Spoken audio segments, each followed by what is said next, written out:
안녕하세요. 뻥서울드입니다. 오늘은 X6를 헤이딜러로 팔고 당근에서 520D로 를 사게 된 이유에 대해서 이야기해 보겠습니다. 저는 차 판매와 구매 시 보통 정석과 완전 반대로 했는데요. 제 친구나 지인들한테는 보통 개인 거래로 판매해서 돈을 조금이라도 더 받고 살 때는 중고차 매매상에서 사서 안전하게 구매하는 것을 추천합니다. 보통 그렇게 사는 것이 팔 때는 100만 원이라도 더 받고 살 때는 업체에서 검증을 해주고 문제가 생겨도 업체에서 부담해주는 안전한 장치이기 때문입니다. 하지만 저는 왜 반대로 했는지 시작해 보겠습니다. 첫 번째, X6를 업자에게 판매한 이유. 네, 제 X6는 영상이나 사진에서 보셔서 알겠지만 외관은 정말 미쳤습니다. 제 주변에서 아직도 저에게 X6가 가장 잘 어울렸고 포스가 죽여졌다고 말할 정도입니다. 또한 제가 나름 관리를 해서 몇 군데만 손보면 한 100만 원에서 200만 원 정도 투자해서 손본다면 완전 하자 없이 완벽하게 타고 다닐 수 있었습니다. 그래서 엔카 직거래나 뒷방, 당근 같은 곳에서 팔면 적어도 헤이딜러 금액보다 100에서 200만 원 정도는 더 받을 수 있었겠지만 저는 그러지 않았습니다.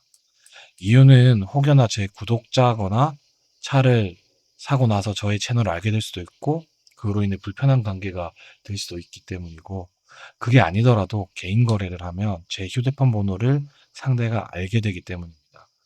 차는 친구나 가족에게 파는 게 아니다라는 옛말이 있는데요.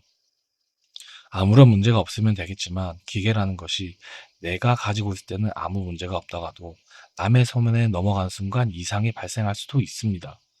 보통 사람들은 사고 나서 처음에 질문 몇 가지 정도는 할 수 있지만 그 이후에는 보통 본인이 책임지고 잘 살지만 세상에는 별의별 사람이 다 있고 설명을 다 했고 했음에도 불구하고 이게 어쩌니 저쩌니 사기꾼이니 아니니 이런 온갖 진상들이 있습니다. 저는 낮에는 제 일로 바쁜데 그런 상황 자체를 만들어서 시간도 뺏기기 싫고 감정 소모도 하기도 싫고 그런 상황 자체가 싫었습니다. 업자에게 넘기면 넘기는 순간 책임은 끝이므로 돈을 덜 받더라도 차라리 거래 이후에 서로 관계없이 딱 끝맺을 수 있는 그런 것이 제일 중요했습니다. 너무나 아껴주고 좋아했던 바가지긴 했지만 돈도 많이 투자했던 차량이라 가격 생각하면 너무 억울했지만 깔끔한 정리를 위해 업자에게 넘겼습니다.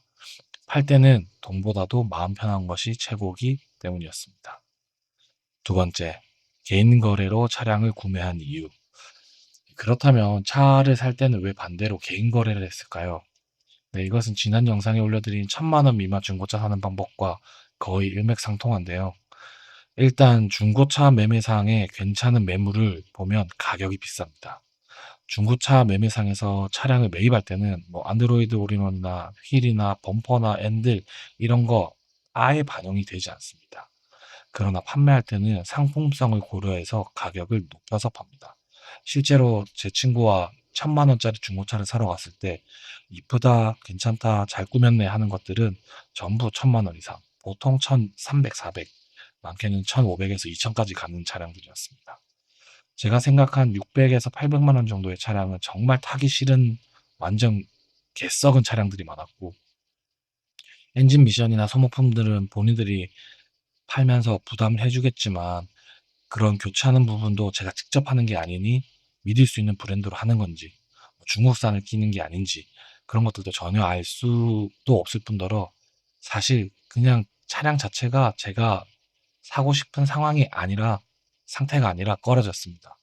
그리고 제일 중요한 거는 수수료인데 업자에게 살 경우 여러 수수료가 발생하는데 성능 보증 보험료가 보통 70에서 100만 원 정도 되고 취등록세 포함하면 적게는 뭐 150에서 많게는 300 정도까지 가는 것 같더라고요.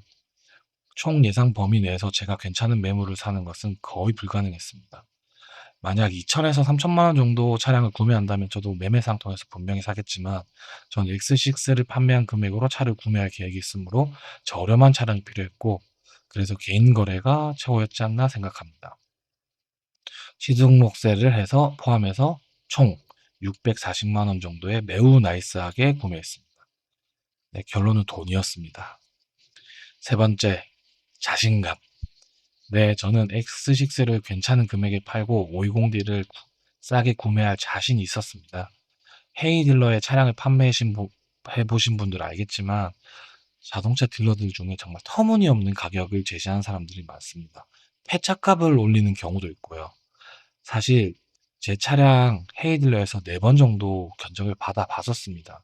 올 초에는 거의 700만 원 정도까지 넘게까지 받았었고, 이번에도 아마 재견적을 받았으면 조금 더 받지 않았을까 생각했는데, 또 개인으로 여러 업체에다가 연락을 해서 제 차가 어느 정도 가격인지는 제가 충분히 알고 있었습니다. 그래서 헤이딜러에서 판매하는 금액대가 명확했으므로 개인 거래보다는 솔직히 100만 원에서 200만 원 정도 좀 싸게 팔지만 이 정도에서 팔자라는 자신감이 있었습니다. 반대로 개인 거래는 서로 속고 속이는 정글입니다. 상대방을 믿을 수도 없고 안 믿을 수도 없고, 하지만 오랫동안 차만 봐온 저의 데이터를 기반으로 이 정도면 되겠다, 아니다 라는 수준에 저는 올라섰습니다. 전문가는 아니지만 누유, 누수, 엔진 소리 이상 정도는 사실 이건 모두가 할 수 있긴 한데 저도 구별할 수 있기 때문입니다. 또 남의 차를 좀 골라주는 것은 좀 부담스럽긴 하지만 제 차는 문제가 있는 부분은 당연히 수리하면 된다라는 제 마인드가 있었기 때문에 큰 문제가 없었고, 당연히 제 520D도 판매자는 아무런 문제가 없다고 했지만 제가 구매 후에 여러 부분 정비하긴 했습니다. 그래서 지금 상태는 갓벽입니다. 갓벽. 개인 거래하실 분들은 적어도 한두 달 정도 차 공부해 보시고 여러 차량들 구경하면서 구매하시면 좋을 듯 합니다. 네 번째, X6와 520D. 네, 마지막은 차가 X6와 520D이기 때문입니다. X6는 외관은 정말 아직까지 먹여주고, 외국에서 특히 X6 이바디는 아직도 인기가 많아서 수출로 매우 잘 팔리고 있습니다. 국내에서도 관심 있는 사람들이 꽤 있는데 어떤 업체는 저에게 본인한테 차를 팔아라고 엄청나게 많은 연락이 왔었습니다. 차를 판매하고 나서도 연락이 왔는데 그냥 돈을 더 주면 제가 그 업체에게 팔았을 텐데 돈은 더 주려고 생각 안 하더라고요. 그리고 520D, BMW 대표 볼륨 모델로 세계적으로도 판매량이 너무 많았던 차량. 이 차량의 완성도는 의심할 필요도 없고 고질병, 문제점 이런 것들은 인터넷 조금만 검색하면 넘쳐납니다. 또한 애프터마켓 제품도 잘 되어 있고 많이 다뤄본 차량으로 정비사들도 대충 다 합니다. 심지어 국산차 정비사들도 520D는 꽤 잘 아는 편입니다. 문제가 생길 것도 몇 가지 없고 문제가 생겨도 모두 조치가 가능한 모델이니 걱정이 없었습니다. 역시 닥신님이 520D 믿고 샀지만 사보니 너무 만족스럽습니다. 네, 오늘은 차량을 업체에 팔아서 손해를 보고 리스크를 안고 당근 거래를 했는지, 왜 했는지에 대해서 이야기해 보았습니다. 다음 영상도 기대해 주세요. 감사합니다.